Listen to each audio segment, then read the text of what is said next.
বুখারী ও মুসলিমের বানানো অদ্ভুত একটা হাদিস। হাদিসটা হচ্ছে এই, যেই ঘরের মধ্যে কুকুর থাকে সেই ঘরে ফেরেশতা আসে না। আসহাবে কাহাফ যখন গুহার মধ্যে ঘুমাচ্ছিল তখন এই আসহাবে কাহাফকে কে পাহারা দিছে? এই আসহাবে কাহাফ যখন গুহার মধ্যে ঘুমোচ্ছিল তখন এই কুকুর পাহারা দিছে। কুকুর গুহার মুখের মধ্যে বসা ছিল, বসে তাদেরকে পাহারা দিছে। এটা 18 নম্বর সূরা 18 নম্বর আয়াতটা খুলে দেখ।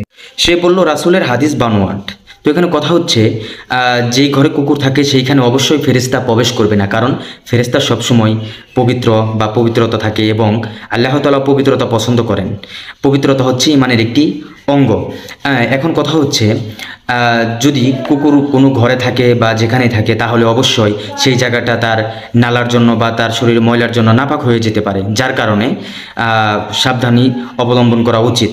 এজন্য রাসূল সাল্লাল্লাহু আলাইহি ওয়াসাল্লাম হাদিস শরীফে বলেন, আবু দাউদ হাদিস নাম্বার হচ্ছে 2832, কুকুর পালনের কথা যেখানে বলা হয়েছে কুকুর পালন করা যাবে, তবে সে ব্যক্তি যদি তার রক্ষার জন্য বা শিকারির জন্য বা তার পশু পাখি পালন করে সেগুলো দেখভাল করার জন্য, সেক্ষেত্রে সে কুকুর পালন করতে পারবে।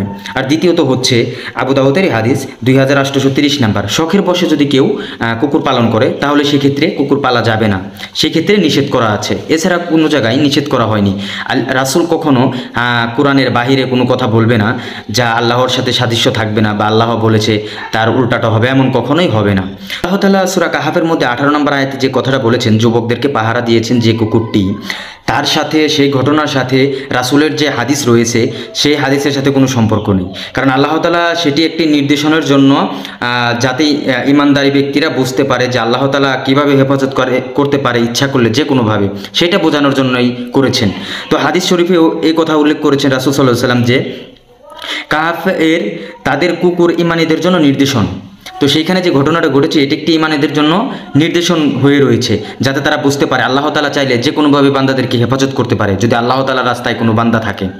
তো এই কথা হচ্ছে এইটা। তো এই হাদিসের সাথে এটার সাথে আনলে তো হবে না।